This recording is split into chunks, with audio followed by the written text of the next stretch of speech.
Welcome to the Greg Bennett Show. I'm your host, Greg Bennett, and today I have an incredibly insightful and educational conversation with return guest, Dr. Dan Plews. In today's episode, Dan discusses the importance of managing heart rate variability and blood glucose levels to support overall health and performance, and what we can do specifically to optimize both of them. He discusses the ideal exercise program for someone training for health and longevity, and someone who is training for specific performance. We end the episode discussing heat therapy and cold plunges and conclude with some fun, rapid-fire questions. Now, some housekeeping before we go on. Firstly, thank you for supporting and sharing the show.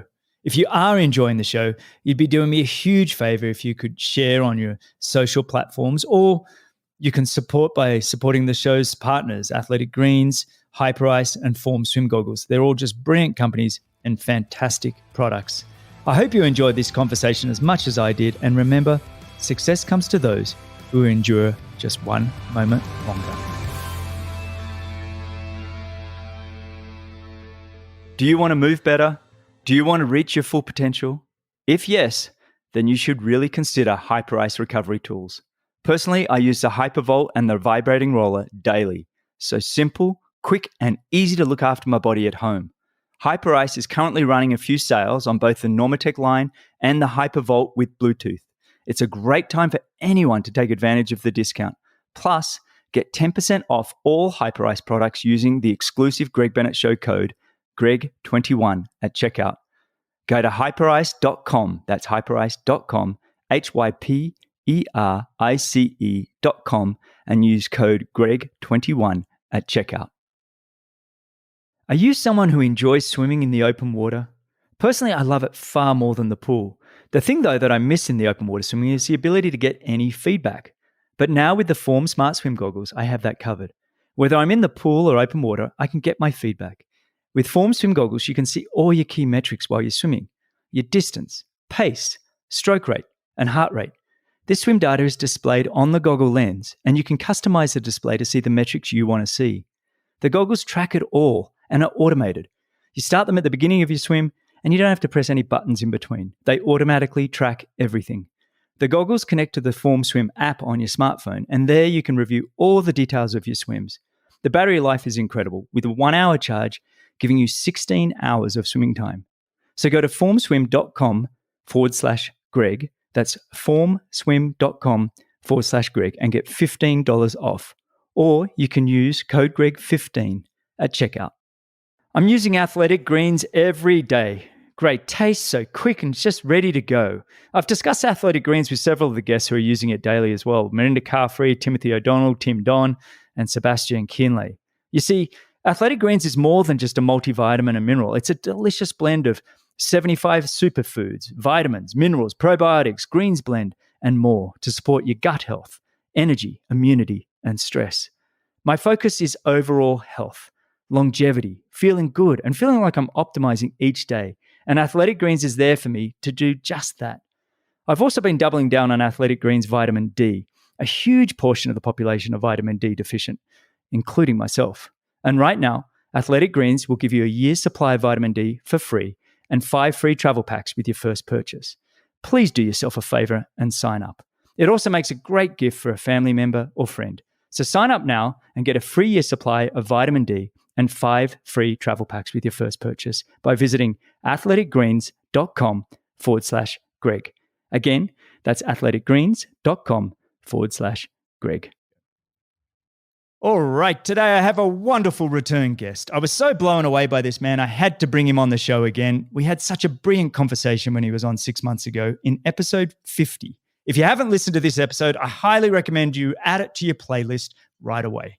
He's a doctor of exercise physiology, a coach, founder of Endure IQ, father of 2, and add to that, he's the current overall age group Ironman World Championship course record holder. He's one of the world's greatest minds in endurance sports. He has the practical and personal experience, and he has the science. So welcome, and thank you once again for joining me on the Greg Bennett Show, Dr. Dan Plews. How are you, mate? I'm really good, Greg. Thanks for having me back. Your introductions are always very, very flattering. I think actually, Uh, I just play back the introductions sometimes. If I'm having a low day, I just go back to what the playback and listen to the intro. You're welcome, mate. I do enjoy the introductions, but it is great to have you back on. And a lot has happened in this last 6 months, so I do want to touch on all of that. In the show today, I really do want to sort of talk about heart rate variability and the low carb, high fat. Well, what do I say? Low carb, high healthy fat fueling.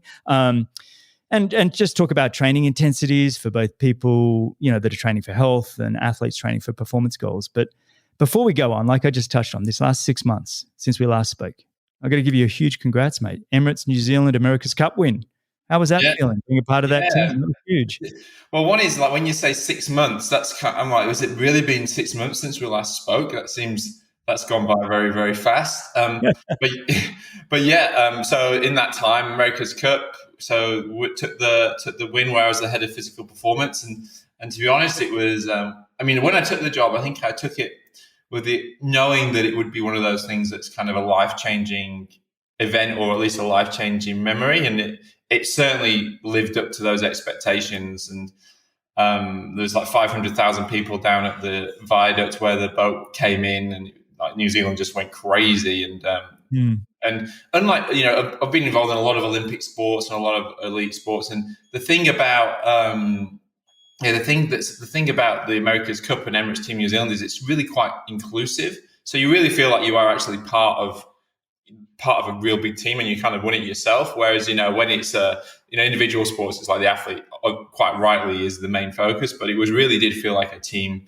thing. And that was just amazing. So I was just incredibly envious that you got to go on one of those yachts, just the way because I think in the last episode you said, you're one of the few that actually got to be. Yeah, I went on I didn't get on the one that actually raced, but I got on the model before that, which is obviously really, really similar. There's like just a few changes in the whole shape and not too much in that. But yeah, it was. It was great. I really enjoyed the whole experience, and it's just another. It's always good to have another sport on your resume as well, I guess. So, of course, yeah, it's pretty cool. And what about your triathletes? I did see Jan van Berkel, who's a good friend of mine, that you've been coaching now for 5 or 6 years, and I've been coaching Jan for when did I start coaching? Since 2016. Jeez, he's improved though. It's amazing. He's one you got to give yourself a really good pat on the back for. Great guy. I've known him for probably, 10, 12 years, and he used to be a young ITU athlete when I was trying to do, my last few ITU races, and he was on the scene a little bit, but he was a good athlete, but he wasn't standout. And then you see him at this recent Ironman Tulsa in the US here, to come second to the two-time world champion, Patrick Langer, with a 7-hour 50 performance. Jan's quite the story, really, because I even remember when I started coaching Jan, people were like, oh, that's good, but I remember someone actually classified him as a B grade pro, and I'm like, well, that's a little bit unfair. But I think that, people will be eating their words now, because I think he's proved everyone pretty wrong that he really is a contender. And, Jan's got a very good chance of going top 5 in Hawaii, I reckon, if he can get off the bike in the right place. It's a known fact that if you get off the bike in the second pack and you run a high 240 at Kona, you generally run yourself onto the podium. So there's definitely chances of him getting in the top 5. But his improvement's been massive. Like when I first picked him up, he was struggling to break 3 hours for a marathon, and now he just ran a 2:39 marathon. And it's just been that steady progression. He went from when I first coached him, his first race was a 250. Then did a whole shed of time doing 240s, 245s, and then just this last block before Tulsa, we did a few things in training, and I'm like, wow, like, Jan, that's like, this is better than you've ever been. And I said to him, you will run a high 230 or a low 240. And lo and behold, I was right. Well, what do you think it credits to? Do you think it's his bike getting strong? I mean, he was always a reasonable runner, and any athlete that's coming out of ITU and runner, but Yeah, I think. I mean, he's always been an reasonable runner, right? But I think, like one of the main things was he was just at I mean, we would get into this, but he generally had one of his main things that was holding him back was he had a really poor fat metabolism, and as a result, he would just run out of energy. He'd run out of endogenous carbohydrate stores, and he couldn't run the marathon, and he'd be okay for the first half, but the second half he'd be, he just wouldn't hold on. So, really the only thing that's changed is, he has got better at biking. And I think that's a combination of good training. And we've done quite a lot of work in his position, which has made quite a big difference. He's been doing stuff with Swiss side, and they've been really helpful with getting that dialed in. But then the other half is just shifted his fat metabolism to be higher, like almost doubled it.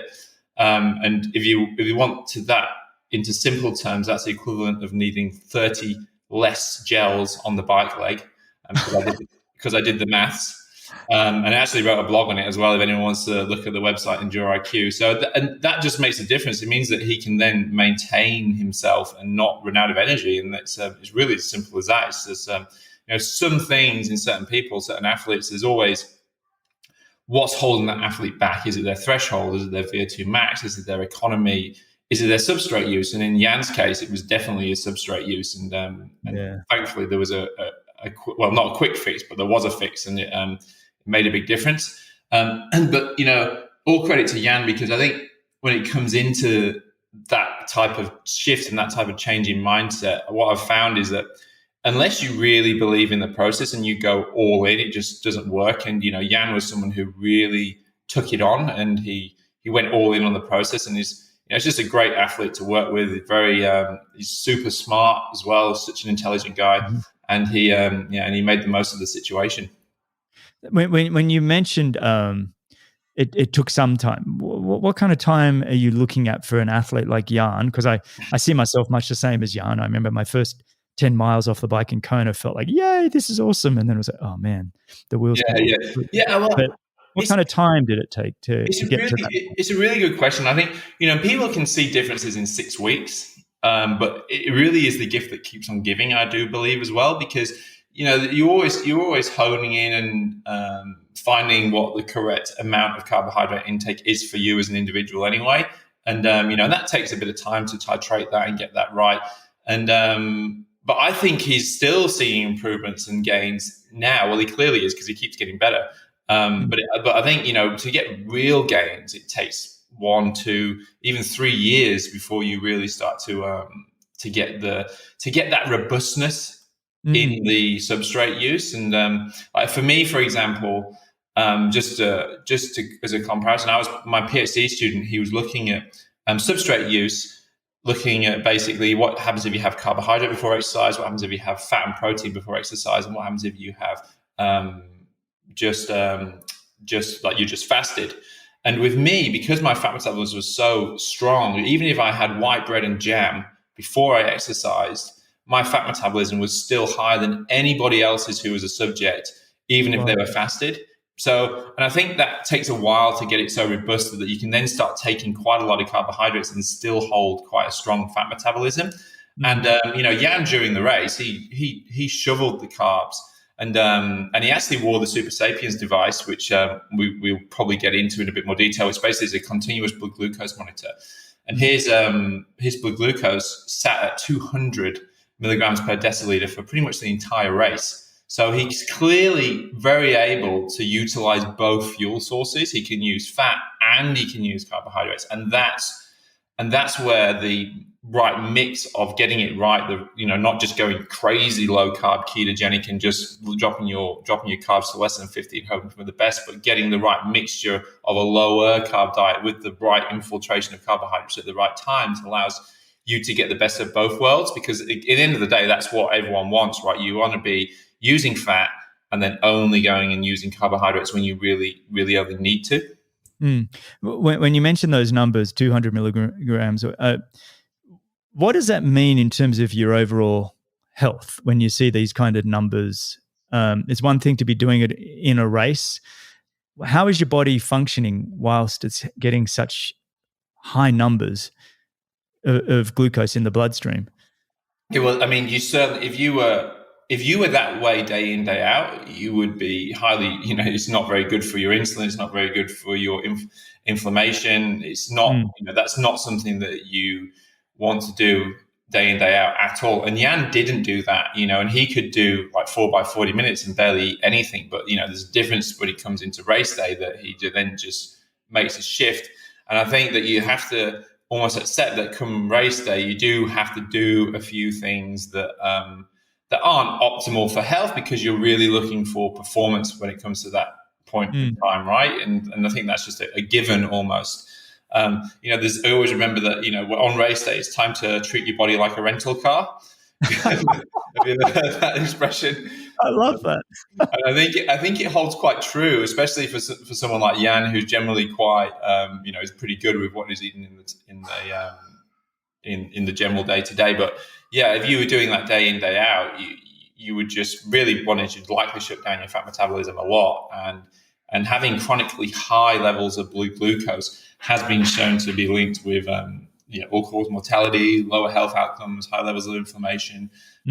So that's definitely something that we can consider. And I know that we definitely want to talk a little bit about like super sapiens and continuous blood glucose monitoring anyway. So yes, I do want to get onto that later in the show. I have my Super Sapiens app going right next to me right now. I'm just seeing if talking to you affects it at all. Maybe it brings it down. Yeah, it's come down actually. It was a little bit high at the start here, and it might be coming down a bit too steeply. Yeah, you're going hyperglycemic.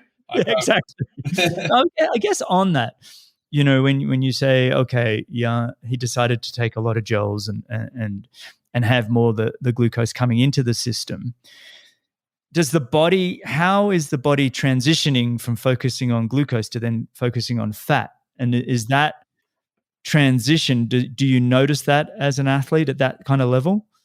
Well, there's the jury's out, but people think, this whole training the gut and stuff, thinking that if you don't train it during training, your body's like, oh my God, what are all these carbs? But that's something that I'm working with now. We've had 700 plus people come through our low carb course, and I've never had one person come to me and said, oh, I wish I really, get into a race and go, I wish I trained my gut before that. Not one person's ever said that to me. And Jan's no different. I'm no different. So I think, a macronutrient is a macronutrient. It's not like Jan's not seen a carbohydrate at all in, 5 years. He's seeing carbohydrates all the time. They're in loads of different foods that he eats, vegetables and, everything. And he's not like he's on zero carb. So that's something to consider. But what happens during exercise, and this has been shown in a study that was done by I think it was Jenkins and Jukendrup. If you imagine you've got your endogenous carbohydrate stores, and then you've got your fat metabolism, and you imagine them as a bar graph stacked on top of each other, and how that looks would be one person, it might be 50-50 in one person, right? And then another person, it might be 70-30, right? So if you just imagine that type of bar graph, and then you have the other part coming in, which is then your exogenous carbohydrate stores. So they're the carbohydrates that you're eating during exercise. Mm-hmm. And those exogenous carbohydrate stores are basically, they're pushing down your fat metabolism and your endogenous carbohydrate stores at the same time. So they're basically saving overall endogenous carbohydrate stores. And that's really what you're trying to achieve, right? At the end of the day, finishing a good Ironman is about the preservation of endogenous internal carbohydrate stores. And the exogenous supply is basically helping you to do that, because that's the first thing that you will burn. You will burn the exogenous before the endogenous, and you'll just shut down your fat metabolism a little bit. And that's totally fine, because at the end of the day, the endogenous supplies are being preserved a bit more. So does that make sense? Yeah, no, it does. It really does. I guess, because we hear so much about sort of training the fat zone or trying to get to the point that you're using fat for energy. But fat has its limitations in the sense of trying to go beyond, a certain pacing. I found that when I was racing a lot myself, I tried to do a little bit more fat metabolizing and then I try and do harder workouts and it just felt rubbish. I couldn't get my heart rate up and it just felt rubbish. Is that why you kind of look at going, okay, there's obviously, like you just mentioned, you take the carbohydrates during the racing, so you don't use the carbohydrates that are in storage. But is it also because if you go heavily into fat for energy, you're going to be limited into sort of your performance that you can deliver? Yeah, I mean, if you don't have the carbohydrates available, for sure, right? I mean, there's certain things that, I mean, it's a known fact that certain intensities require more more carbohydrates, and and this is, we actually wrote a paper in Sports Medicine. It was called different horses on the same courses, and we went through what's the difference between an age group substrate use and a pro substrate use. The bottom line is that at the end of the day, like, pros require more calories, right? Because if you're like 400 watts of work requires more calories and energy than 200 watts of work. That's the bottom line. And there's only so much fat metabolism can sustain, right? So, if you were just, but had a really high fat metabolism rate, let's say it was like 1.4 grams per minute, if you were 100% fat metabolism, that's probably only going to be like 320 watts, right? So if you're above that, regardless of how good your fat metabolism is, and that would be like, so that would be, I think that's at 1.8 grams per minute, which is a ridiculously high fat metabolism. You could be burning fat at about 300 watts. So, but if you consider that now you've got anyone who's above that, regardless of how high the fat metabolism is, they're still going to require some carbohydrate use, and no one will be at 1.8 grams per minute. Even if they're really good, they'll be around 1. So basically, what I'm saying is that the more elite you go, regardless of how good your fat metabolism, there will still be a higher requirement of carbohydrates because overall calorie and energy expenditure is higher. Whereas if you're at 200 watts, you could potentially just have 100% of your energy coming from fat, and you wouldn't actually need any carbohydrate. But so there's a sliding scale. There's like, one is you have to consider, okay, what is the individual athlete's fat metabolism in general? And then, okay, what is this athlete trying to achieve during, in terms of power outputs, paces during a race? Because that's also a really important consideration.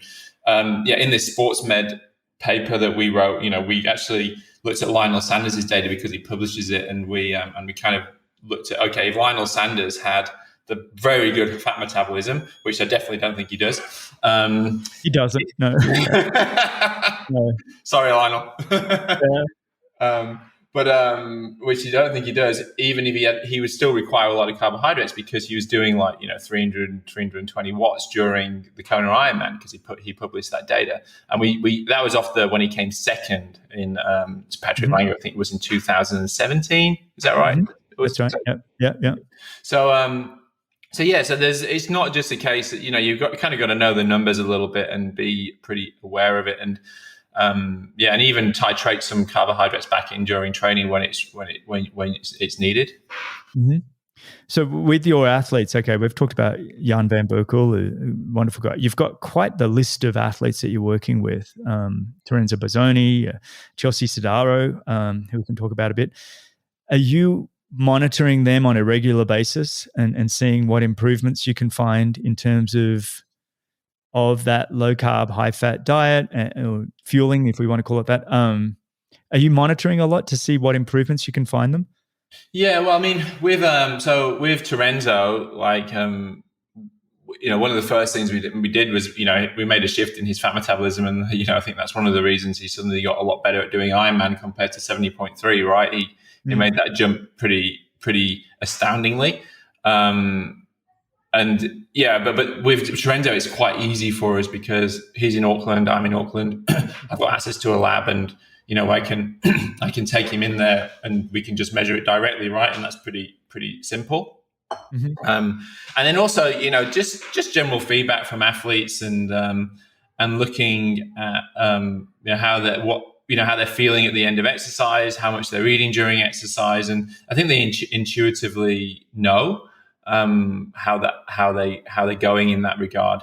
But with Chelsea, no, we haven't touched on anything like that at the moment, because one is she's just given birth, she's breastfeeding, so it's not really the time. Just trying to keep her quite healthy, and we're quite balanced in her approach, and I think I'm often seen as this kind of this anti-carb, this low carb zealot, and I'm definitely not that way at all. I think I'm actually a bit more. I like to think I'm a bit more pragmatic in my approach than people let on for. Because at the end of the day, it's I look at it as in, okay, what does this athlete really need? And I'm not even convinced Chelsea will need it, because on the other side, her economy and efficiency is so good that's the other side of the coin, right? Is that she's so efficient. She doesn't use much energy in general. So you imagine is that you can have a high fat metabolism, but if your economy is really bad, you're still using a lot of energy. So you're still in a lot of trouble. So there's all these things that you have to consider, where it's just not as simple as just look at the person's fat metabolism, not really understanding the whole. And there you go. You got good fat metabolism. See you later. Go win Kona. I know. Yeah, exactly. So yeah. So yeah, and it's funny because I was actually chatting with Jan Frodeno over direct message, and we were just talking about Ed Baker, who's also been on your show, and I said I'm not really like a massive anti-carb person, and he goes, oh really? I just thought you were. I was like, no, I'm really not. I think it's just the way I look at it and like to use it is that the determinants of performance. Look at the athlete. What's really going on with them is if fat metabolism is really an area that needs work, then you would push that button and do something about it. But if it doesn't, then I think there are still some benefits to lowering your carb just from a health perspective. But if it doesn't, then there might be other things like VO2 max, economy, thresholds, lots of other things that you can dial the lever, pull the lever and dial it up in the right way. And that to me is when you have a good grasp of data and physiology. I think that's where you can make some good inroads with the athletes you're working with. I think to some degree you're an energy manager. You're trying to. Your athletes, you're trying to make, like you said, more efficient in movement and aerodynamics, in the way that they're using energy. And then the energy that they are using, you're just trying to find the best way for that energy to be replaced. Yeah, I know exactly. And for a sport like long distance triathlon, like if a 4,000 meter pursuiter came to me and they said, and I'm like, oh, you've got a terrible fat metabolism, like I don't really care, right? It doesn't. It's because it's not going to make any difference. It's like, one of the things that people often say with low carb diets is there's no performance data. I'm like, well, yeah, but do you want to try and make someone do an Ironman in a lap? No one's ever done that, right? And, the studies when they're looking at 10K race walkers, I'm like, well, is that really a sport where having a good fat metabolism is actually really important? Whereas Ironman, it definitely is important. It's to me, it's as crazy as making someone go to the gym, do bench press and say, hey, bench press had no effect on performance when you're using Ironman as a test. It's as crazy as that. So that has to also be considered. But at the end of the day, like Ironman, as I always tell my athletes, it's a funny sport because I always say it's not about going faster. Ironman is all about doing things easier. And if you can get that into your head and you can train in that way, is not get faster, just make sure it's easier, then that'll be the way. And like the amount of pros that I work with, the most amazing thing is that, they can run at 4-minute Ks with a heart rate of 120, whereas you can have an age grouper who would be running alongside them in training at 4-minute Ks, but their heart rate's 160, that's kind of the difference. Well, that's the sport, isn't it? I remember talking to Javier Gomez, not this last episode, but earlier on, and he told me going into London Olympics, and we'd done a lot of training together, and he said, I knew I was pretty fit when I was I did 10 1K repeats on the track at 3-minute Ks holding a 150 heart rate. Yeah, that's nuts. Like, yeah. Whoa. Like that's, most people are, even pros are still, high 160s into 170s, and he's basically just cruising along. Yeah. I think it's a great submax heart rate is an amazing tool for monitoring athletes. There's been loads of Lamberts and Lamberts have done loads of stuff in that area as well, and Marnie Bouchette. So I'm a big fan of submax heart rate to just look at performance and look at how athletes are improving.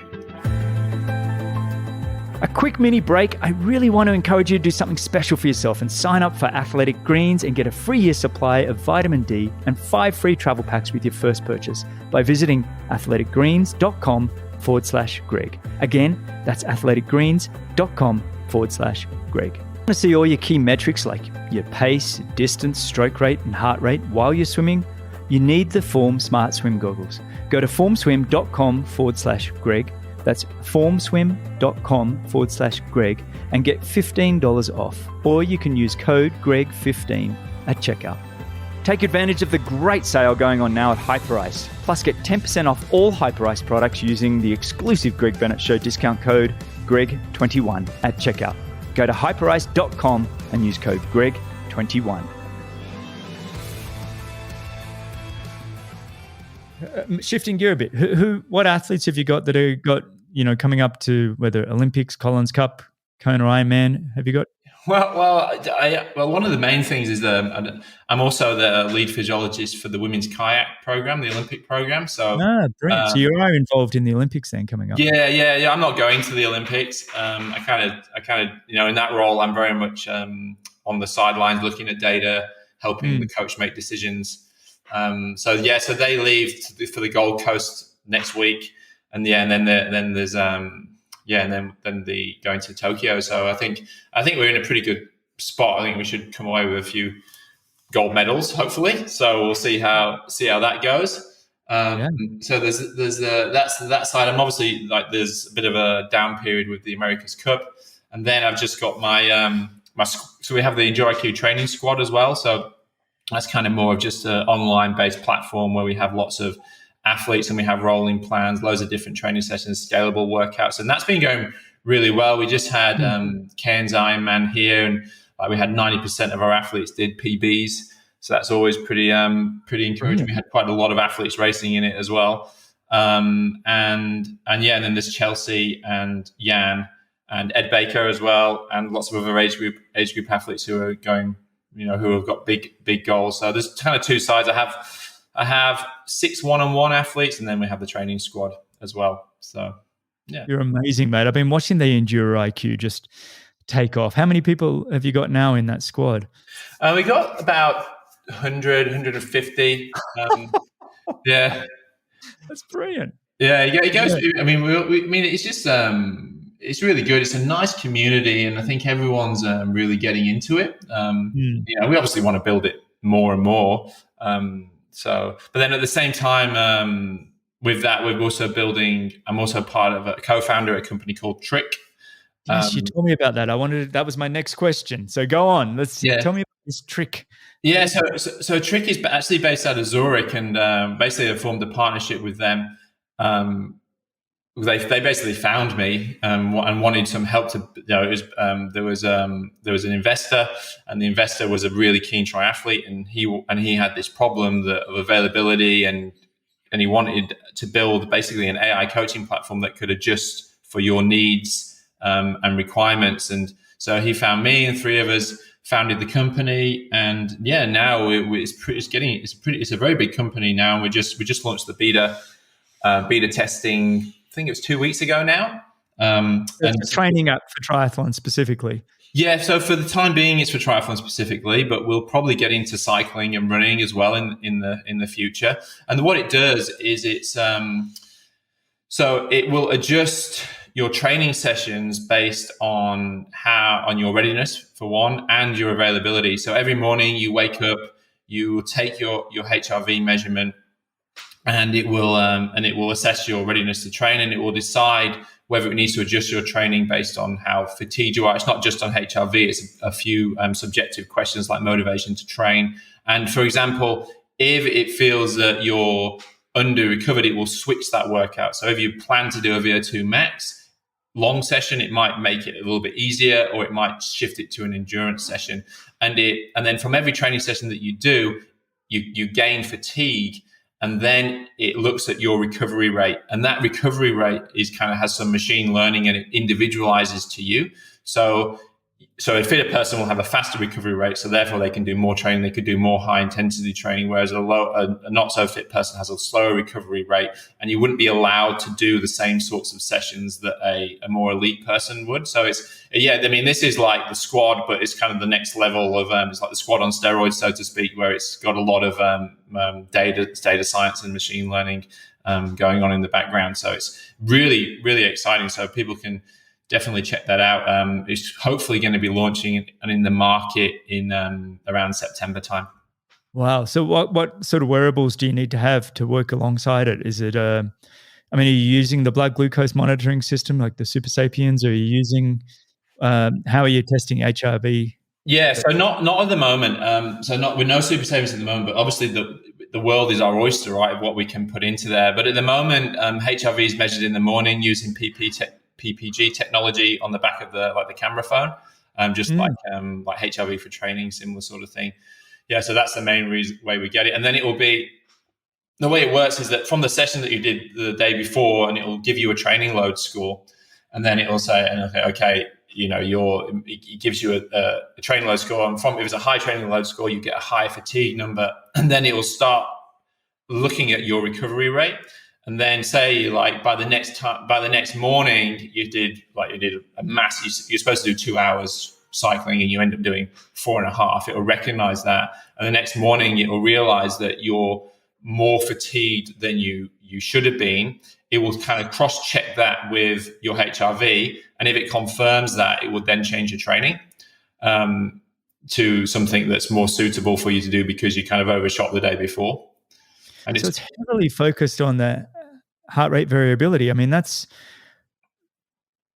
Is that one variable enough in terms of deciding overall? Well, I guess it's not actually really. It's focused on a lot of things. It's focused on the training load. That's a massive one, right? So for example, like Greg, if you did a 6-hour ride, regardless of what your heart variability is in the morning, I know that you're going to be pretty tired the next day. So I don't really. So in that case, it's mainly actually we're looking at the training load and then cross-checking it with heart rate variability and subjective measures. So motivation to train and muscle soreness and things like that. So amazing, absolutely amazing. Where was all this stuff 15 years ago? Gee whiz. Yeah. No, it is. It's absolutely incredible. The machine learning, I guess, is just extraordinary. Where we've always thought this kind of thing might happen. Where an app or a training program will be able to work with you rather than having an individual coach that you kind of have to answer to and talk, relive or rehash things with. I think sometimes just having something where it just tells you what to do by looking at it. And I think it's really good because obviously I use the beta version at the moment and I've been testing it. And what's really cool about it is that you don't have to worry about things. And if I miss a swim, the app recognizes I've missed a swim and it will just sort it out for me. Well, I don't have to think about it. It's like, oh, you missed a swim. Here you go. Does it book the lane time for you as well? yeah, exactly. But it knows. So you have to enter your own availability and when you can do certain sports, right? So it's during on a Monday morning between 5:30 and 6:30, I can swim, bike, or run. On a Monday afternoon, I can only bike and run. So it kind of knows that, and it'll go, okay, you missed the swim here. Let's shift things around and make it up here. Or you didn't do, you missed your key workout here, or you didn't do your long workout. Your training intensity distribution's out now. We're going to have to make it up in some other way. So that's another thing that it's also doing is that we work towards a polarized and pyramidal training intensity distribution, depending on the athlete and the training phase. And it will always try and correct to make you have the correct training intensity distribution all the time. So that's another thing that it does that's really pretty cool. So in fact, Steven Sealer, who's one of I don't know if you know who he is, he's kind of the polarized training guru. He's one of the advisors with the app as well. So that's pretty cool to have him on board. So it basically starts by saying, okay, like if it's me, it's like, okay, I want to do an Ironman, whatever, next March. Yeah. So the way it starts is that you basically you put in your numbers, like your heart rates, your thresholds, and all, basically how much you trained in the last 6 weeks. What was the longest run you did in the last 6 weeks? What was the longest bike you did in the last 6 weeks? What's your threshold power if you know it, and if you don't know it, we'll find that out for you. And then it'll be okay. What's your race goal? And what is your race goal, and when is your race goal? And once you put that in, the app will actually say, hang on a minute, no, that's a little bit too ambitious. So, if you come with Greg and you go and you say, hey, I'm Greg Bennett. I've been training for 6 hours every week for the past year, and I want to do an Ironman in 6 weeks in under 8 hours. We'll go, come on, Greg. That's not realistic. So. Is it really cheeky like that? That'd be awesome. No, it'll just say, we don't know whether that's really achievable, so we suggest you either go for a shorter race or you push the goal out or something like that. Try to be a bit polite about it. So it will do that, and then from there, once you've agreed on your goal, then you enter your availability. You tell the app when you can do things. If you've got fixed sessions, if you're like, for me, for example, I swim with a squad 3 times a week, so you can put that in so it knows that that's a fixed session, and then it'll just build that plan. So people can check it out, and we've also got a Facebook group that people can join as well, which is I think it's Training Innovators is the name of the Facebook group. Do you have any more people signing up for the beta testing, or have you already filled that? Yeah, we filled that at the moment. So and we had 50 beta testers at the moment. Yeah, it's just iOS at the moment, but obviously eventually it'll be available on Android as well. So this would be brilliant. The other day I just the great people at Zwift set me up. Finally, I feel like I'm so far behind. Oh man, you're gonna have to come and do the Endure IQ weekly Zwift sessions then. Absolutely, I'd love to. I signed up for a race, first ride. I haven't ridden in a year and a half, right? So I was like, I might as well just race. I would have loved to have known your power numbers. So when you were doing the non-drafting, what sort of powers you must have been close to 400 watts or more. 400 for the first 10K was always the goal, and then once you get to 10K, dial it back. About what, to 395 or something? No. 398. The goal wasn't big numbers. The goal was low numbers and fast. I mean, like we were saying, energy. It's all about earlier. It's about energy. And so for me, even the year I won High V 2011. Now you got to remember there was 88 corners, 90-degree corners and U-turns. So 88 corners, but I averaged 285. What? Yeah. Wow. What would your normalize have been? I don't remember that now, but I just know that. But I also had 3 different SRMs, throughout and this one that I had read so low. Yeah. And I remember talking to, actually it was Lance Armstrong. We were in 2012, and we were waiting for the press conference. We were talking about SRMs, and he said, I never share my wattage because my SRMs are always, way lower, or my scores aren't ever that impressive. And so I remember putting out, look, I averaged 290 or whatever it was for High V, and everyone's like, oh, that's rubbish. And it's like, well, I just put it down to I was very aerodynamic. It does sound a bit off though. I have to sounds a bit like, yeah. Yeah, no, look, I think my natural talent, if I said I had any natural talent in the sport, it was the ability on the bike to hold threshold and hold a reasonable amount of power. That was my one thing I got. Swimming and running and everything else to do with the bike took a lot of work. But the one thing I always sort of just had was the ability to sort of just hold a position and hold a steady high power of whatever percent of VO2. That was the one talent I had, and it was a gift, and I appreciate it. But I wouldn't know otherwise. I think you had a little bit more than one talent, but yeah. No, the other talent was I was passionate about improving. That was a big talent as well, and yes, my VO2 is reasonable, and I had a few other things. But the Zwift thing, I signed up the other day.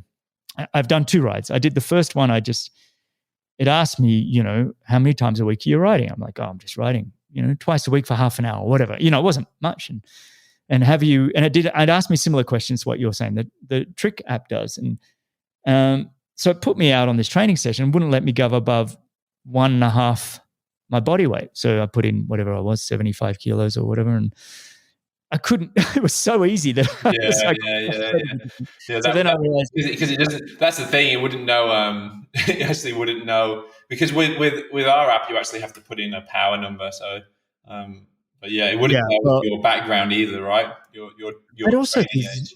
have you found people go very, very fast in these bike races? I was amazed. Like, I know I'm not fit. I Yeah, can still well, run I think there's always a bit of.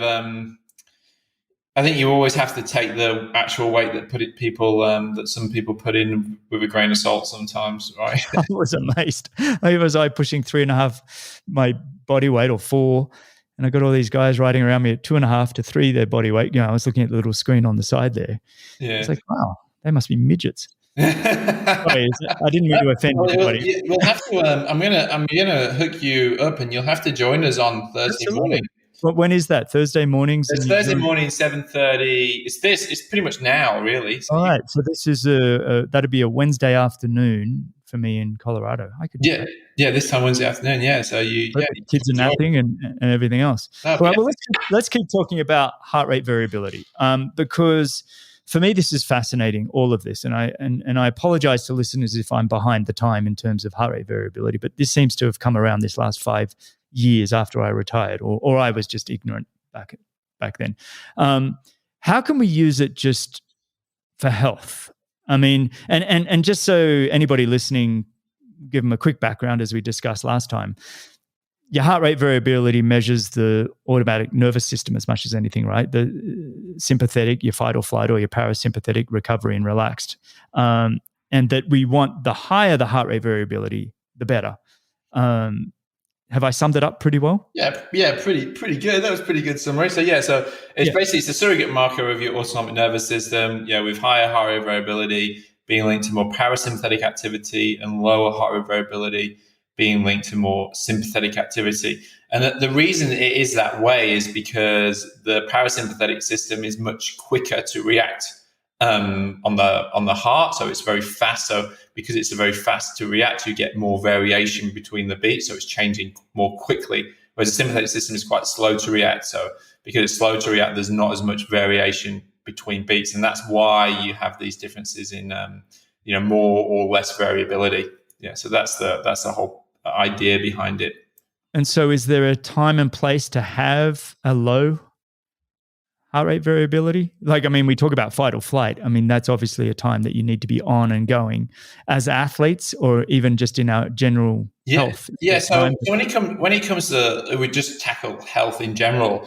Like, there's a lot of research and a lot of evidence to suggest that people who have high levels of heart rate variability at rest have better health outcomes, of lower risk of cardiovascular disease, lower risk of all-cause mortality, and they're generally living that little bit longer. And there's actually, I was just reading a study the other day that it looked at basically normative values of there's about, I think it's like 5,000 people, and it was, what happens is that as when you're less than 30, like 20 to 30, heart rate variability is quite high, and then as you get older, you're aging, your heart rate variability comes down. But then it's kind of what's really interesting is it has this this U-shaped relationship, because once you get over 60, the heart variability on average of most people, then it goes the normative data, it actually pops back up and it goes higher again. And there's a bit of an argument between whether that's actually an autonomic dysfunction, or it's a result of that it is such a predictor of longevity and being well, is that once you're getting over 60, you're then in a more of an aging population. So by default, all those people have a high heart rate variability because they're just living longer. So that's kind of where it is really important to have, if you can look at ways to improve your heart rate variability, you are basically looking at better health outcomes and better all-round health. So what are some of those impacts, things that impact heart rate variability? So there's loads of things that with that. I mean, one of the main things is obviously exercise. Exercise is a huge one. Exercise has definitely been shown to increase heart rate variability, specifically around the intensity of exercise. Generally, if we're looking at day-to-day training, like low intensity exercise generally will increase it over time if you're looking at a rolling average, and high intensity exercise will decrease it. But then when you rest, you have like a rebound effect, and then heart rate variability will come back up again. So Okay. Okay. that's where it comes into the importance of that balance between low intensity and high intensity training, is that you don't really want to be depressing your heart variability if you're doing day in day out of high intensity training. So that's one thing. Anything that generally lowers inflammation will increase your heart rate variability. So things like diet can play a huge role, sleep can play a huge role. Low stress in general, like work life balance, can really affect your heart rate variability. Meditation can help your doing the correct breathing can help your heart rate variability. And there's just a really good study that came out that was it didn't just come out. It was actually 2017 by Redwine, and it looked at gratitude journaling and showed that just doing a daily gratitude journal can really help increase your heart rate variability. And because the cranial nerve is actually linked to it's all linked to your heart, and the whole thing is kind of interlinked. So these are all like practices that you can do to help with your heart rate variability generally. That's fantastic. What a great summary. Now, I know we chatted the last couple of weeks. I've been using this product called Apollo Neuro. I don't know if you've managed to get yours yet. I was trying to see if they could get one to you. Yeah, they're sending me one. There's one on its way, but I haven't got it yet. So yeah, well, it's hard to ask your opinion on it then, because but I've just got to say, and this is not a sponsorship plug. They're not sponsoring me or anything. They may in the future, but they're not. I have actually found that I feel pretty good on it, and and I'm a cynical Australian. I really, it was recommended to me by what was his name? Sorry, mental blank while I'm right here. Dr. Maroon, and so I reached out to them. They said, "Sure, we'll send you one," and I've tried it, and it's been quite amazing. And their whole premise is a lot of it about heart rate variability, the data that they've collected.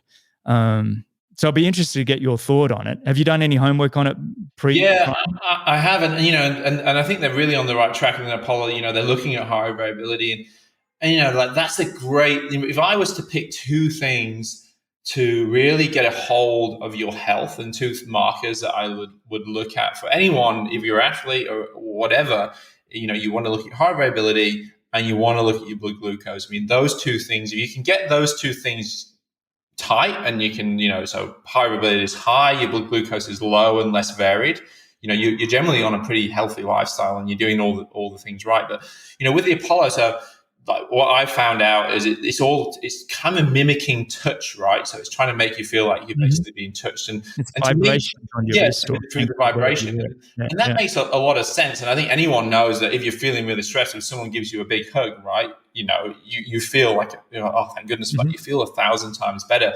And it, so I think it's quite interesting. There'll definitely be something in that kind of way of thinking, and it made me, think about massage as well with athletes. And if you look at the data and the research of massage, it's pretty hard to find that it really does anything substantial. But I often think that athletes love it because maybe the human touch is having some effect on your heart variability and your overall wellness, right? So it's not just about being rubbed and having trigger points looked at. I think there's a lot to be said for just someone actually touching you. So that's. Yeah, my wife's always telling me, she says, you know what? Because she read some research once, she goes, you need 10 hugs a day for at least 20 seconds. So maybe she was right. And but I said to her yesterday, I said, well, I'm getting my Apollo device soon, so I won't need any more hugs. I won't need you anymore. I won't need you anymore. I'm just going to get hugs from my Apollo device. Well, it's funny. I have it on right now. I turn it on to social and open when I do these conversations, and I don't know the full science of it. I haven't read all their reports. I'm hoping you'll do that for me and then give me summaries and give me the cliff notes. Do you wear it on your wrist or on your ankle? They say it's better to do it on the ankle, but I just wear it on my wrist. You don't look like you're out of a detention center and no, exactly. No, it's just handy to have it on your wrist because you wear it for anywhere from 15 minutes to 2 hours or whatever, depending on the setting you have it. So it has 8 different settings, and right. So it has. The thing is, I'm going to have to grow an extra limb because I'm kind of out of arms for devices now. Well, it's funny as I sit here, and I want to move on to this next thing, and that's the Super Sapiens, the blood glucose monitoring. As you said, it's we're talking about heart rate variability and understanding our glucose levels. And this Super Sapiens, I've got the Abbott Libra patch on my arm. I take the kids to the pool. They're like, "Oh, what's up with that guy with the strange patch?" Although in Boulder, I have actually seen a few people in the pool swimming with them on. So I think Boulder being more of a endurance hub of the US, there are more people using them. Even though you can't actually get them in the US yet. I don't think they've been approved by the FDA. No, I don't think they have. Yeah, but they are in Europe. So anybody in Europe, you can use the Super Sapiens and you can grab it and give it a go. But let's talk about it for a second. Yeah. So where to begin? So what is a CGM? So a CGM goes in your arm, and unlike blood glucose, so you can have a typical fingertip jab and measure your blood glucose on the spot. The CGM has a tiny needle that goes in the side of your arm, and it actually is measuring blood glucose in the interstitial fluid. So it is a slightly different thing to the typical fingertip jab and looking at your and looking at the blood glucose in that. And yeah, it's just looking at your blood glucose. I think it captures it every 5 minutes. And yeah, that links back to an app on your phone, and you can use it for a variety of things. You can use it for training, you can use it for health, you can use it for fueling. So and I'm on the scientific advisory board for Super Sapiens. So it's been really great helping them with trying to get a good understanding of how to use it for performance. Well, I think from what I understand, so Phil Sutherland, he's the founder, correct? Yeah, yes. Founder and CEO as well, yeah. What I love about it is that it's come from, being diabetics and now they're going into, the performance side. And when I did speak to him, we were talking about, eventually it'll go just into the health and the general market, so people can actually understand what their body is doing. And it's a very useful tool. I mean, I'm only in my end of my second week, start of my third week, and I'm just starting to sort of see how I can play around with it. Fascinating to see, still scratching my head as to why sometimes it goes up to over 200 at, say, 11 p.m. at night when I ate my last meal at 5 p.m. So I'm still trying to come to terms with understanding why my blood glucose is acting the way it is. Have you been able to sort of get on top of yours and keep it within a range? And that I mean, I'm pretty good, really. So just at night though, like if you sleep on it and you put a lot of pressure on it, so if it's on your arm, it can it can throw the numbers out sometimes a little bit. So but generally it doesn't spike high. It will kind of flatline and go quite low. That's something to be aware of. But yeah, I mean, there's loads of different things you can use it for. So, I mean, we could talk for hours just on this topic alone, I guess. But there's one is the health outcomes, and you can look at your general exposure and your daily average, and for general health, if you're a normal person and you're not doing any high intensity exercise and you're just in a general level 2 endurance days, the way I like to think about it, you're looking to have that less than 90 with a variation of less than 15. But then it kind of does change. So what I tell my athletes is, okay, if you're in a day where you're just doing pure endurance-based level 2 work, that's a kind of realistic aim. But if you're doing a higher intensity day, then you can probably look at increasing that number to like 100, 110 with a variation of around 20. So you do that through fueling certain. Because there's two sides, right? Is that blood glucose is very related to exercise intensity. So the higher you go in exercise intensity, the more you're going to be breaking down glycogen. That glycogen is going to be spilling out into the blood glucose, and therefore your blood glucose will be much higher.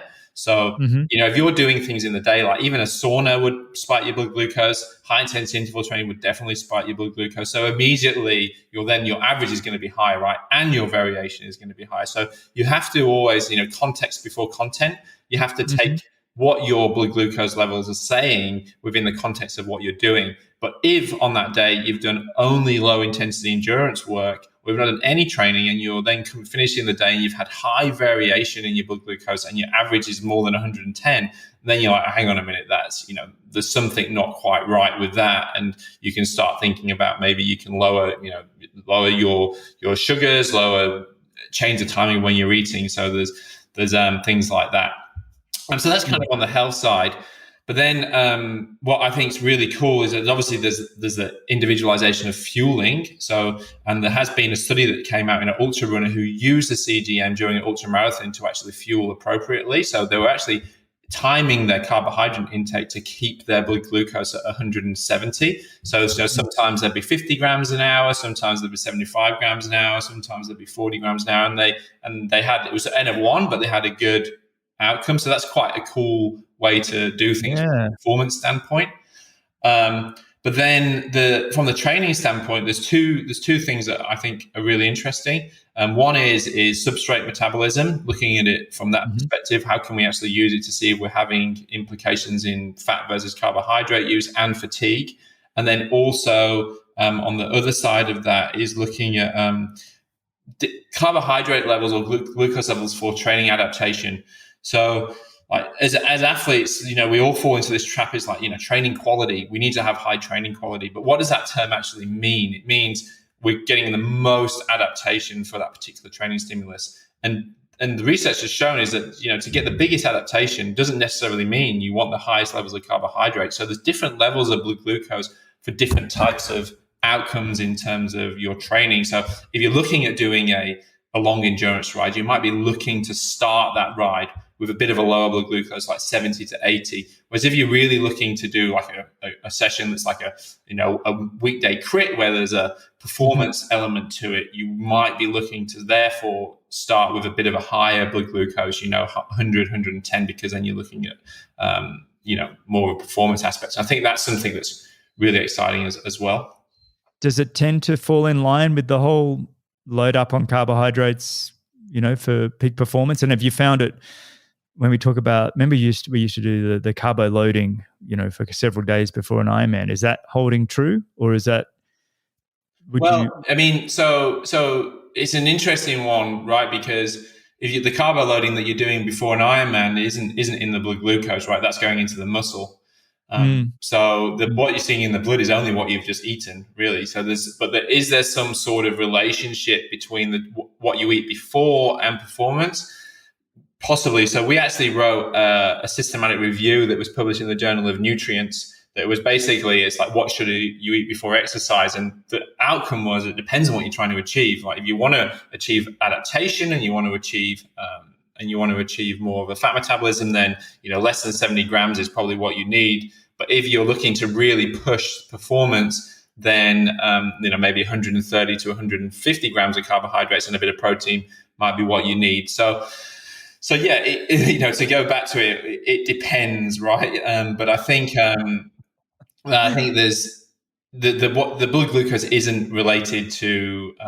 It's not really related that much to carbo loading. It's because it's much more acute than that. It's what's happened. It's really what you've just eaten. So yeah. And how much is it to do with maybe genetics, or if I'm sitting here and I just see it always being 105 all the time. And I very rarely see the numbers of 70, 80, 90 that you're talking about. Is there any genetics there, or is that just, Greg, you might have ran too hard this morning, or you shouldn't have had that dark chocolate? Yeah, well, I think it's, I think it's probably more lifestyle factors that have led you to that have brought you this way from, a life of probably a lot of high intensity, high stress training maybe. And you probably would have fueled on a very high carbohydrate diet. And, does that make you less tolerant to carbohydrates as you get older? I think everyone does become that way generally anyway. But I think, also if I was to be advising you, I think you could definitely do things to try and bring that down and see how you feel with it and see if it affects you. You can. What we know is that like exercise intensity is critical. So the best way to dispose of blood glucose is what I call high end level 2 work. So just below your aerobic threshold, you'll generally see really good reductions disposal of your blood glucose. So, if you said in the morning, I said, okay, Greg, get up, have like just a coffee, maybe you can have some protein, don't have any carbohydrates, do like an hour and a half ride, but sit, say your threshold of your VT1, your aerobic threshold is 260 watts, and I'm like, sit at 240 watts for 2 hours and for an hour and a half. That would really dispose of your blood glucose. And then you'd probably be a lot more ready for the rest of the day, and you might see some good changes in that, if that's a health outcome that you're after. That's great feedback. I might just start doing that. You could give it a try, right? I mean, yeah. Well, you mentioned using it for in the ultra marathoner, using it in the race that he did. What about when Jan van Berkel? He said he wore it for Ironman Tulsa. Was he using that and looking at the app for understanding his fueling, or did you just use it for data post race? Yeah. So I know that Super Sapiens now, like I have one of the beta versions of the app, and you can actually sync it to Zwift, and you can look at you put the blood glucose in as cadence, and you can look at it as you're riding along, which is kind of pretty cool. But for Jan, it was after the fact, so he didn't do anything during to make any difference in that regard, So he just but that's the future, isn't it? Yeah. I mean, that is where it's going to go. I mean, it's going to be, you're going to be able to see your blood glucose on your bike computer. I would have thought, I mean, maybe I'm wrong, but I would have thought this is the future, and that it will almost tell you when you should be having. Yeah.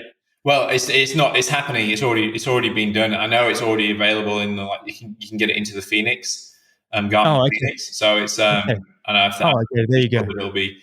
It will be pretty close behind. So it's a super cool way, and also if what's really cool with the substrate use that I talked about before is that, if we go back to the example of you being at 240 watts with good training and increases in fat metabolism, you could expect to see that blood glucose to be quite stable. Whereas at the start, if you've got poor fat metabolism, it will come down. And then at the same time, it will, if you get better with your fat metabolism, it will actually become a little bit more stable. So, it can be used for so many different things, as well as, performance and monitoring from a training perspective.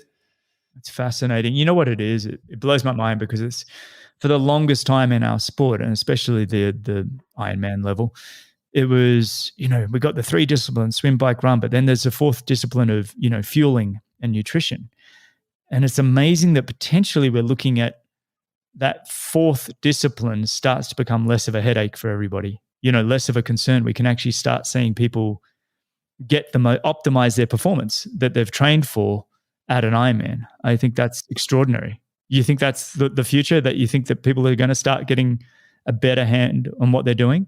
Yeah, I think so. I mean, even if you're not using it during a race, it kind of gives you the old adage that you can't manage what you don't measure, right? So I think it's just going to help people have better understanding of what's really going on, what's happening at different intensities, and that might inform their fueling strategies during the race in general, even if they're not using it directly during a race.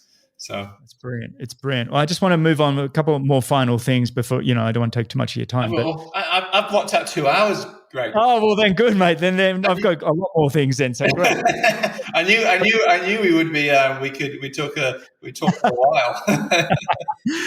I just want to move on then too, because we've touched on it a little bit, and the types of training.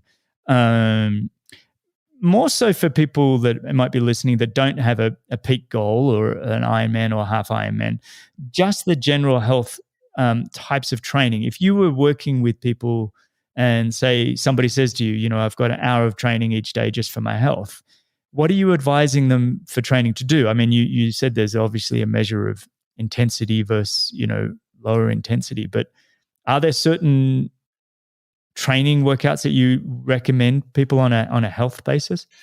Yeah, well, I guess how do we tackle this one? Where to begin? Well, I mean it's hard because everybody's got a different background, and but I guess the world, what does health mean for one? Health is generally okay. We want to live longer. We want to live more in a healthier way, right? And we want to not age. We want to stay young and fit for our children. Well, it's the two things we've talked about. It's HRV and blood glucose. Right? Yeah. But then what's causing that? What's causing aging?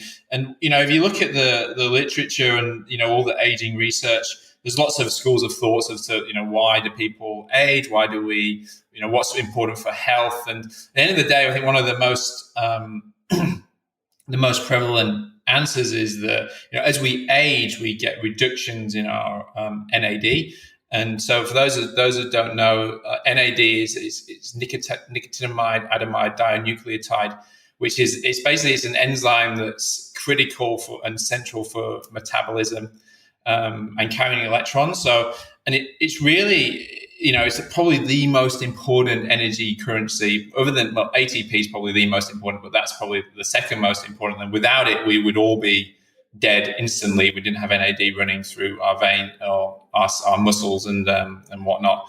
And the reason it's so important is because it goes down as we age. So, like, for example, compared to someone in their 20s, by the time they're 40s, their NAD will be almost half of what it is in their 20s. So anything that you can do to help upregulate and maintain NAD levels as you age is going to have massive health outcomes, benefits to health outcomes. Mainly because it's really important for things like there's something called PARP1, which is really important for DNA repair and function. So basically, it's repairing everything that you're damaging, which is really important. And if you don't have NAD, the PARP1 can't repair your DNA, and if it can't repair your DNA, you'll age quite badly. Not badly, but you'll age up a little bit quicker. And also other things that are in aging called sirtuins, and the sirtuins are basically they're like little cellular enzymes that are really important for regulating homeostasis, and they keep you pretty much your cells in balance, so they're really important too. And they are also upregulated by increases in NAD. And more importantly, the increase in NAD changes the ratio between NAD and NAD's reduced form, which is NADH. And the NADH in that reduced form regulates sirtuins, and that helps you maintain that homeostasis. So to beat around the bush, anything that we do to increase the NAD levels is going to have massive health outcomes and really be beneficial. So how can we, I guess the question is then, how do we do that, right? Exactly what I was going to ask. And one of the two main things that you can look at for the NAD increase is exercise. Exercise is a huge one, and anything that where you're actually giving yourself some kind of you're giving yourself an energy deficit, where you're really challenging yourself in terms of energy. So exercise is one, but also this is where fasting is being shown to be really beneficial as well. So you don't just have to exercise. You can also look at doing things like fasting to get a similar sort of response. But then also levels of inflammation as well. So reducing higher levels of inflammation reduce NAD. So in terms of exercise, then you've got two things. You've got one is low intensity exercise, which is going to help lower blood glucose. Therefore, lowering blood glucose helps lower the inflammation, which is really good. But then on the other side, you have to really challenge your energy availability and that ratio between NAD and NADH. And to do that, it seems that high intensity exercise also plays a really critical role in that regard. So anybody who is doing this for health, I think, you want to have a mixture of the two, just like any athlete would, but you'll probably be like, if you're exercising 5 days a week or 6 days a week, you'd be like, 4 days where you're doing low intensity exercise below VT1, reducing the inflammation and helping in that regard, lowering your blood glucose. But then on 2 times a week, you're actually really challenging yourself to get that energy balance a bit more higher. So you're actually depleting yourself a little bit more. You're really pushing the limits, and that's going to really boost the NAD as well. So that's if I'm going to just say someone from that perspective, I think that's really important. And then obviously the resistance training, I think, is a key thing as well. What a brilliant answer. Long-winded answer. No, long-winded, but it really explained the why of exercise and why both lower intensity and higher intensity are important. And it's fascinating to me to listen, especially as these days that's what I kind of do until I pick my next goal. But it is that kind of, it is the same as training as being a professional athlete. I keep telling people it's much harder to train for health than it is for a major goal. Well, Training. I think the major thing is that like when you're training for a major goal, it's like, you're going to have levels of inflammation, and there's certain things that you can't really, you have to kind of say, well, I'm doing this for the greater, not for the greater good, but with a long-term goal in perspective. Whereas, if you're training too much and your inflammation gets higher, then that's going to have adverse effects, right? Then, your NAD levels can go down.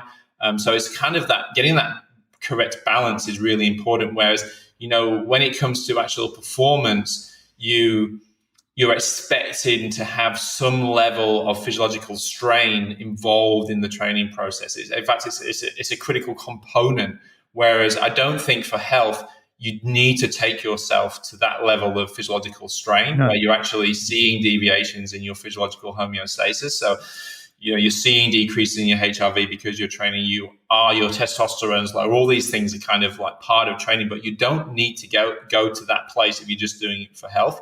You can just do the necessary parts to increase your NAD production, get those healthy outcomes. And and also I think one thing that we didn't really talk about is strength training, functional movements are really important. And that's definitely something that I'm doing more and more of as I've got older. I typically never did any of it when I was like training properly, but now I'm doing it like a little bit more. Yeah, we were talking pre-show, everybody, that Dan wants to be the next Thor. No, it's funny because when I told my wife, she laughed at me. I don't know what. I think that's brilliant. I think it's a great goal to have. We'll see. Right. What about heat protocols or cold plunges for people for general health? Because I keep preaching to people that I know, not so much on this show, but I start the morning, I get up early, do my work, go do an hour of exercise, have a shower, and always finish the shower the last minute or two cold. What are some of the advantages of doing something like that, or are there? Well, this is an awesome topic, and I'm pretty excited to talk about this. So, I mean, for the main reason that I'm sat in my garage now, and I have a chest freezer just sat behind me because I'm going to make it into a cold plunge. And we've just have a sauna built in our house as well. So me and my wife are in the sauna pretty much every day. So I'm pretty. Is that a dry sauna or infrared? It's a dry sauna. Yeah. Perfect. Yeah. Yeah. So I just find that I mean, there is some suggestion that the infrared, like the radiation from the infrared, actually has some specific health benefits. But I just find I can't get it hot. I just find it's not hot enough. And you have to be in there for longer. Whereas I can crank my sauna. I went in there the other day and I left it on a little bit too long, and it was like more than 100 degrees, and my cuticles on my ears started burning. I was like, oops. Yeah, I was like, ooh. But yeah, generally I find that 80 to 90 is pretty comfortable. So what's that in Fahrenheit for the US listeners? What is that? Can I go? Sorry, everybody. I'll what is that? Let me Google it while we're sitting here. Yeah, you do it. 80 Celsius. I'm a slow typer, everybody. 80 Celsius is 176. That'd be about right. Yeah. I've always done about 180 Fahrenheit. Yeah. So and then like do 20 to 25 minutes is Well, you can't do much over 25. Isn't it funny? You get to that 20, 25 minute and you almost start to panic. Yeah. I find that the first 10 minutes I think I like to think of it as free, but then it gets really hard after that. Like 15 to 20 is pretty hard, then 20 to 25 is really hard. It's much harder. Yeah. But so just like let's talk about the heat first. So I mean, I think it depends on your level of fitness. So sauna has been shown to mimic cardiovascular exercise, right? And my wife will sit in there and she'll have a heart rate of 160, right? So in that particular Okay, she is probably doing something that's mimicking cardiovascular exercise, and she will be having. We go back to NAD. Is that increasing NAD? I don't know. I don't think that's been proven. But what it has been shown to do is, in general, it has been shown to reduce inflammation. So if it is reducing inflammation, high levels of inflammation reduce NAD. So perhaps there's something that's going on there. So it's definitely going to be of benefit.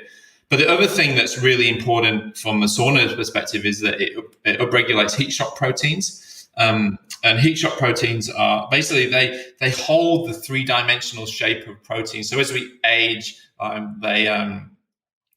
proteins degrade, they lose their three-dimensional shape, and once they lose their three-dimensional shape, they can become quite problematic because they can become more deformed and then cause the aging process, require DNA repair and all that. So that's where the sauna can be really good, because of that upregulation of heat shock proteins can help us maintain health overall, as well as getting some kind of cardiovascular blood plasma volume expansion, mimicking cardiovascular exercise anyway. I think there was a study that was done that showed that saunaing 6 times a week for 20 minutes reduced the risk of cardiovascular disease by 45%.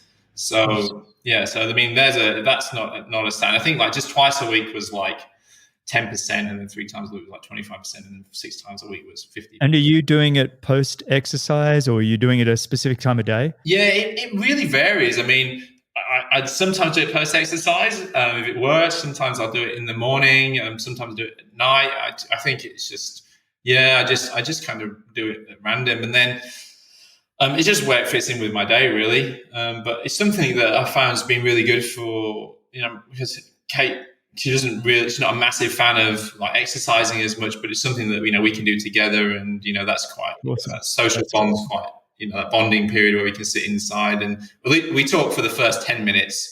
And then once he gets over 15, we're both like going, "Oh my god!" How long has it been? Isn't it funny how slow that clock moves? Do you have the sand one where you put the sand and it's like count down? Yeah. Oh yeah. So we then we sit in there. We're just counting down the minutes to get out again, and then we'll finish with a cold shower or something.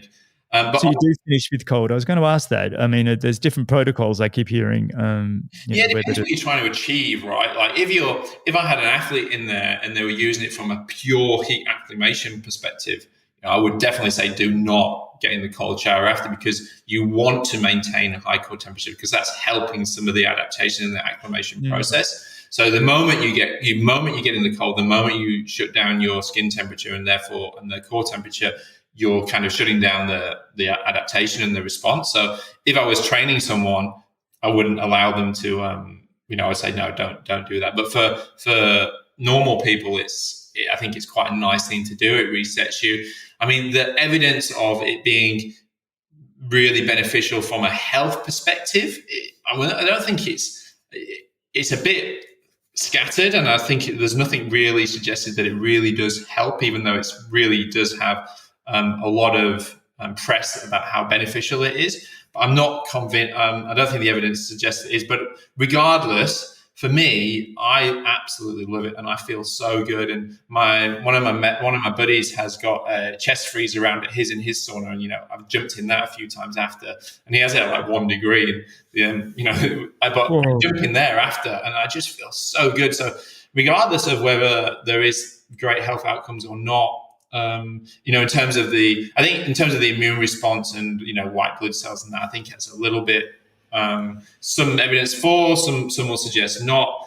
I think it makes you feel really good anyway. But there is also that idea. I think whatever's going on in your brain with cold is phenomenal. Do you know what I mean? Like whatever you do, whatever's going on in the brain is absolutely makes you just feel so alive. Yeah, and also, one thing that I 100% notice is massive reductions in blood glucose. And I've seen that all the time. So if I jump in a cold, my blood glucose really goes down, and it seems to make me more tolerant to the next meal. So I don't have as big an increase in blood glucose after. So that in itself is a positive health outcome, because immediately I've lowered my blood glucose and I've reduced the variability. So that's something positive. Whether that, I don't think that's been, this is just an N of one. I don't think I've ever seen a study that's shown that directly, but I think most people, one of my buddy who's also using the Super Sapiens, who has the cold plunge, exact same thing happens with him. And also the cold has been shown to, change your white fat to brown fat. And that the brown fats basically it helps with metabolism, so it upregulates your metabolism because it's there to keep you a little bit warmer. So there could be some specific weight reduction possibilities that make you lose a bit of body fat from being in the cold as well. I mean, my buddy who has this cold bath at his house. We both he went in it and then I went in, and he gets out and he's not even shivering because he's just so used to it. I think it's that transition from white fat to brown fat. Whereas me, I was an absolute shivering wreck. I had to get back in the sauna and try and warm up again. But the first time I did go in just that little bit too long, I think. But yeah, but 1 degree is really cold as well. Yeah. He's mad. He's mad. So. That's mad. Yeah. Well, mate, I want to finish with some questions, some fast, rapid fire questions. You up for it? I'm ready. All right, here we go. Well, this one's not so much a rapid fire, but you can do it. If you could sit with and have a coffee with any living person, who would it be and why? Any living person? Mm-hmm. Oh, you can have somebody that's not alive, I guess. Well, and someone who's not alive would be my passed away granddad and grandma, I guess, because I think that's just because I'd love them to see where I've got to now, especially on my mum's side. My granddad was an absolute avid sailor, and I'd love to to share that story of America's Cup. Yeah, exactly. So I mean, that would be but on the alive side, I think I would just love the opportunity to.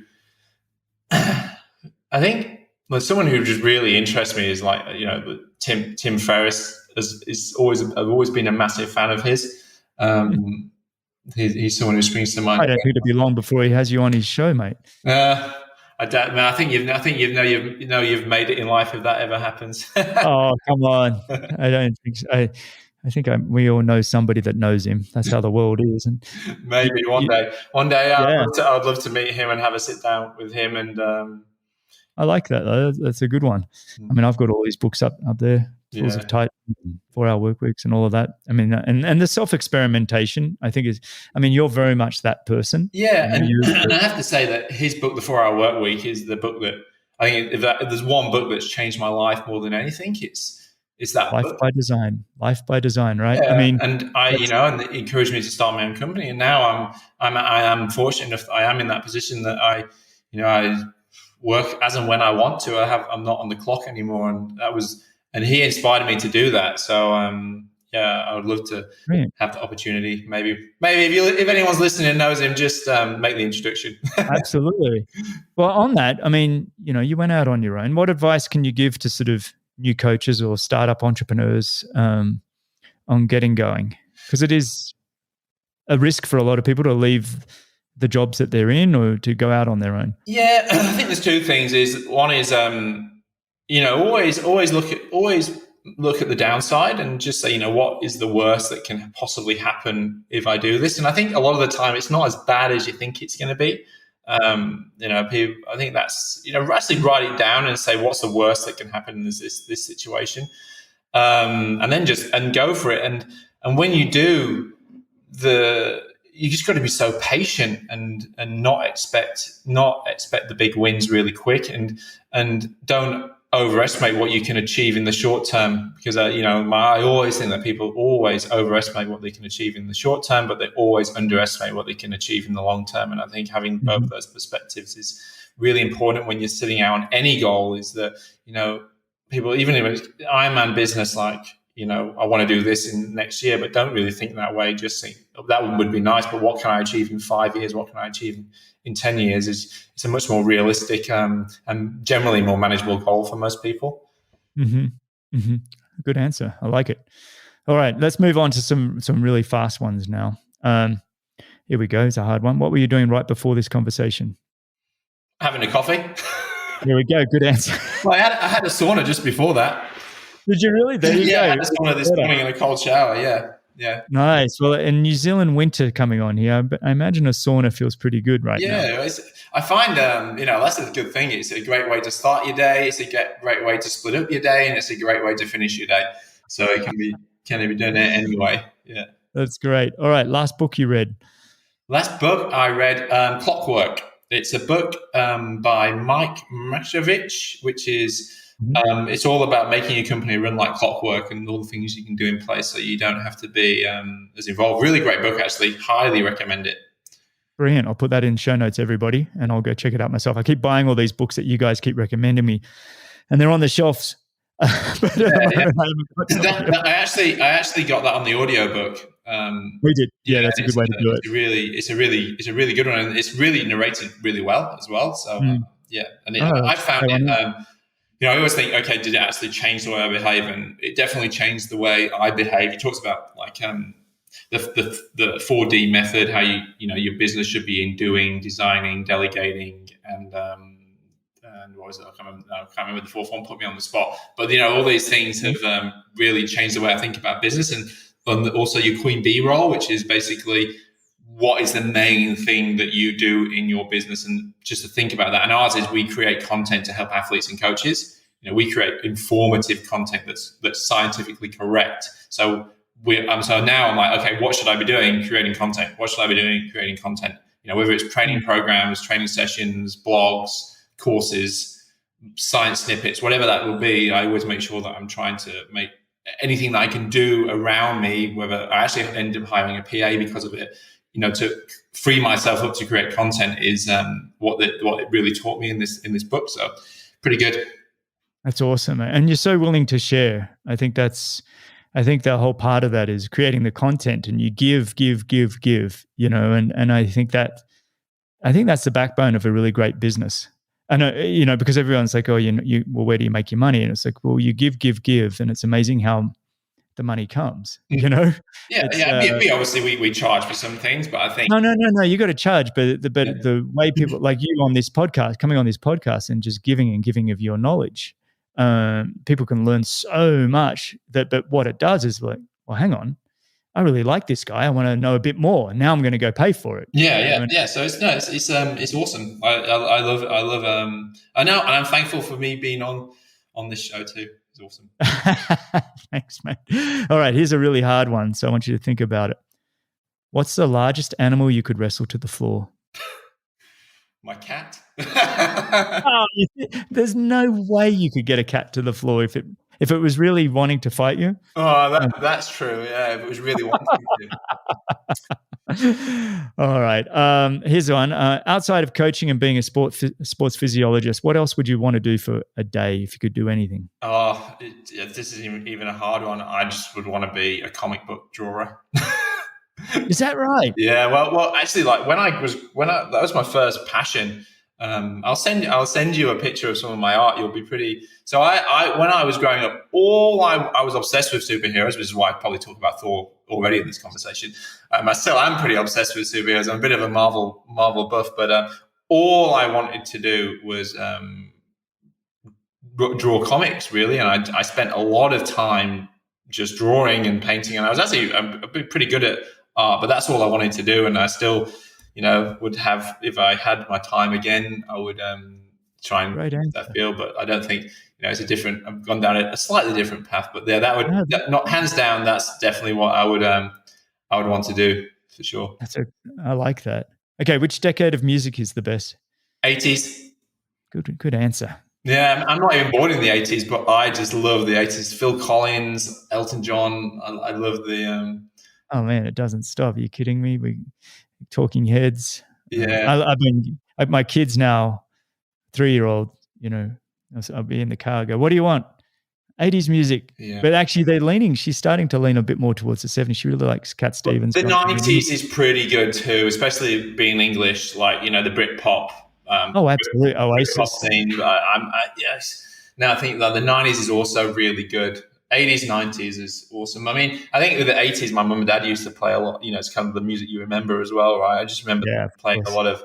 I still just love Phil Collins. So that's awesome. Yeah, it's just awesome. That's so great. All right, here's another animal question. If you could describe yourself as an animal, which one would it be? Phew. These are really hard questions.